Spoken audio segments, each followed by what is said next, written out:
معاملہ محبت کا کہ حضور سے محبت کی وجہ سے ہم وضع قطع میں آپ کی پیروی کریں، آپ کی کرم اختیار کریں. جس سے بھی محبت ہوتی ہے آپ کو معلوم ہے دنیا میں ہے ہیرو ورشپ، تو اس حوالے سے یہ ہے کہ وہی وہ جنا کیپ جو ہے چل رہی ہے، یا گاندھی یا جواہر لال کٹ جو ہے وہ چل رہی تھی، واسکٹ وغیرہ وغیرہ.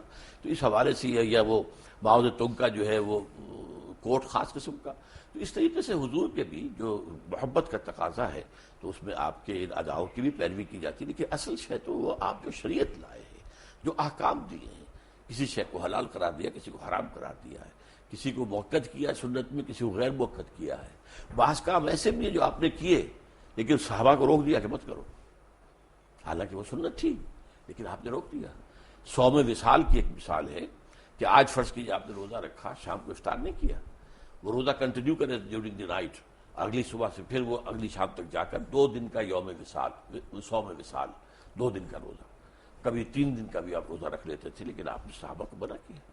صحابہ نے کہا بھی کہ آپ خود رکھتے ہیں ہمیں روکتے ہیں. آپ نے فرمایا ایکم مثلی، ابھی تو عند ربی ہوا یسقینی یطعمنی و یسقین، تم میں سے کون مجھ جیسا ہے، میں تو اپنے رب کے پاس رات گزارتا ہوں، وہ مجھے کھلاتا پلاتا.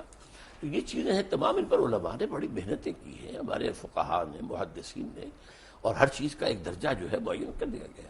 کیونکہ یہاں پہ عام طور پہ یہ سمجھا جاتا ہے نا کہ ہم عربی لباس پہنتے ہیں، شلوار قمیض پہنتے ہیں تو یہ دین کے قریب ہے.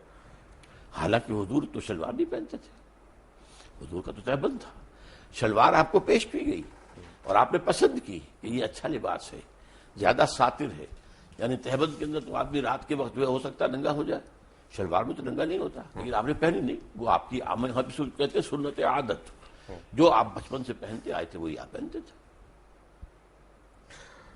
ڈاکٹر صاحب، مولانا امین احسن اصلاحی اور آپ اور پھر گامدی صاحب بھی، تینوں نے ایک ساتھ جماعت کو چھوڑا، جماعت اسلامی کو آگے پیچھے آپ لوگوں نے چھوڑا. اس میں آپ لوگوں کے دینی اختلافات تھے، دنیاوی اختلافات تھے، سیاسی اختلافات تھے؟ اصل میں اس میں آپ گامدی صاحب کو جو اٹیچ کر رہے ہیں وہ بہت غلط کر رہے ہیں. گامدی صاحب سوری، میں یہ بہت چھوٹے عمر میں اور یہ بہت بعد کی پیداوار ہے. میرا معاملہ رہا ہے مولانا اصلاحی صاحب کے ساتھ، میں جماعت کے اندر بھی ان کے بہت قریب تھا، میں نے ان سے استفادہ بھی کیا ہے. پھر میں 17 برس تک ان کے ساتھ رہا ہوں، وہ میرے مربی بھی تھے. اور بہرحال میں ان کا جاری کردہ رسالہ تھا مثال، جو پھر بعد میں بند ہو گیا تھا، میں نے جاری کیا، چلایا اسے. تو میرا ان کا معاملہ اور ہے. غامدی صاحب نکلے نہیں، نکالے گئے تھے.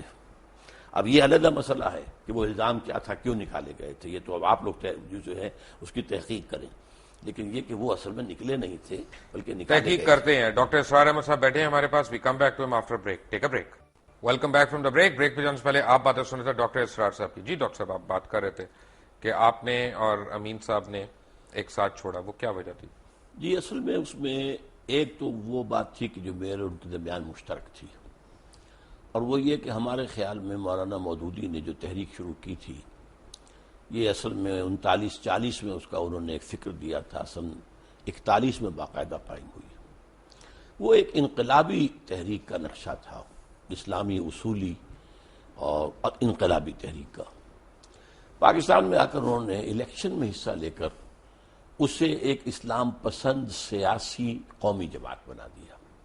تو اس سے در حقیقت ہمیں اختلاف ہوا، اور اس پر پھر میں نے 250 صفحے کا ایک بیان بھی لکھا تھا as a members Jamaat Islami, نکل کر نہیں، اندر ہی اندر، جس میں نے نوٹ آف ڈسنٹ آپ اسے کہہ سکتے ہیں کہ جماعت اپنی ڈگر سے ہٹ گئی ہے.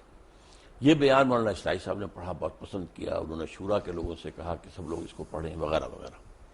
لیکن یہ کہ میں تو اصل میں پھر اسی پر جو ہے جماعت سے علیحدہ ہوا ہوں. مولانا اصلاحی صاحب کو ایک ایڈیشنل شکایت یہ تھی کہ مولانا مودودی نے جو بین امرہم شورا بینہم، کہ باہمی مشاورت سے معاملات طے کر کے جماعت کو چلایا جائے، اس کے بجائے ڈکٹیٹوریل جو ہے انداز انہوں نے اختیار کر لیا.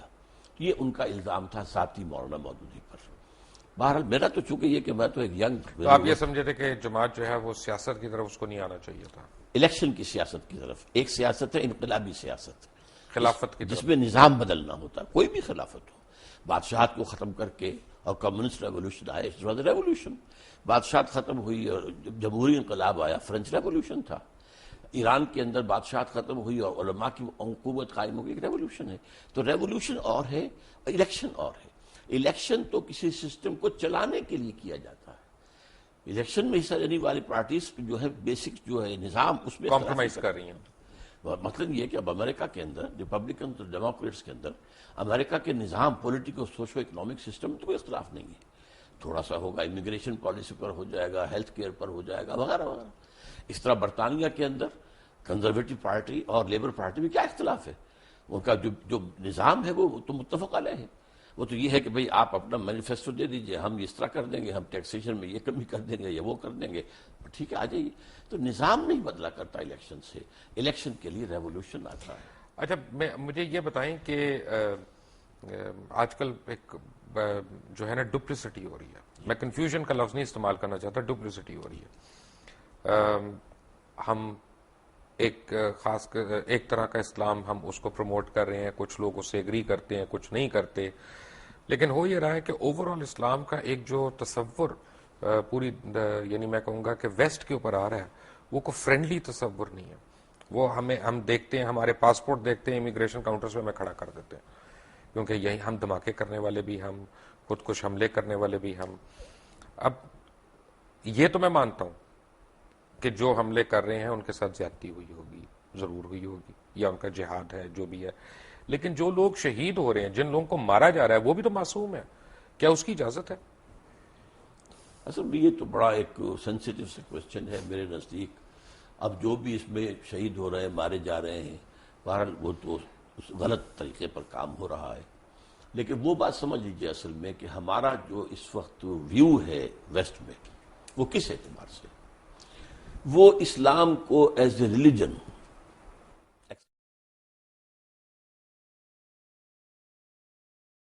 سوشو اکنامک سسٹم کے طور پر ماننے کو تیار نہیں ہے. اور انہیں خطرہ یہ نظر آ رہا ہے کہ دنیا میں مسلمانوں کے اندر ایک دبی ہوئی چنگاری ہے. وہ جو علامہ اقبال نے ابلیس کی مجلس شورا میں جو ابلیس سے کہلوایا تھا کہ نہ مجھے اشتراکیت سے کوئی ڈر ہے اور نہ جمہوریت سے ہے, اگر کوئی خطر مجھ کو تو اس امت سے ہے, اس کی خاکستر میں ہے اب تک شرار آرزو. ان میں ایک آرزو ہے کہ ہمارا ایک نظام تھا, ایک پولیٹیکل سوشو اکنامک سسٹم تھا, ہمارا اپنا جو کرمنل لا تھا, ہمارا سول لا تھا, ہمارے فیملی لاز تھے, ہمارے جو ہے لا آف ایویڈنس تھا, یہ سارے قوانین تھے ہمارے, چلے تھے, 1000 برس تک چلتے رہے. تو اب ہم دوبارہ جو ہے اس کو دنیا میں نافذ کریں, یہ چیز وہ ہے جو ویسٹ کو گوارا نہیں ہے. چنانچہ جیسے ہی پچھلی صدی کے اواخر میں یو ایس ایس آر ختم ہوا اور اس کے بعد نیٹو کو اثر نو آرگنائز کرنا شروع کیا گیا اور اس کی توسیع کی کوشش ہوئی, تو پوچھا گیا تھا نیٹو چیف سے کہ اب کس کے لیے؟ وہ آپ کا دشمن تو مر گیا, مرا پڑا, آپ کے قدموں میں پڑا, آپ سے بھیک مانگ رہا ہے, امداد مانگ رہا ہے.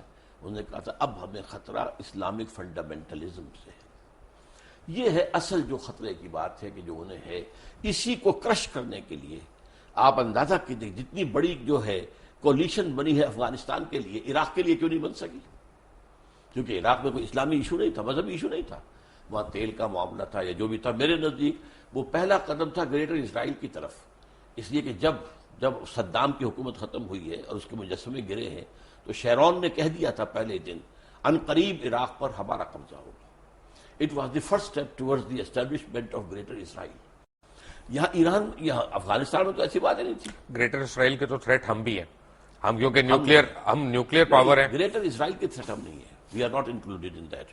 وہ جو بھی ہے ہمارے نیوکلیئر پاور کے خلاف جو بھی کریں, لیکن گریٹر اسرائیل جو ہے عراق ہے, شام ہے, سیریا ہے, لبنان ہے, اور حجاز کا بھی شمالی علاقہ ہے, مدینہ اور خیبر وغیرہ جہاں یہودی آباد تھے, اور ترکی کا بھی جنوبی علاقہ ہے, اور مصر کا جو بہترین علاقہ زرخیز ڈیلٹا کا, وہ سارا اس میں ہے. ویسے کافی میں یہودیوں کو جانتا ہوں جو نیو یارک وغیرہ میں رہتے ہیں, وہ بڑے خلاف ہیں اسرائیلیوں کے, کیونکہ ان کی کتابوں میں لکھا ہے کہ اسرائیل جب یہاں پہ بنے گا تو وہ آخرت کے قریب ہوگا. ہاں, لیکن یہ کہ ان کے ہاں یہ جو یہ تحریک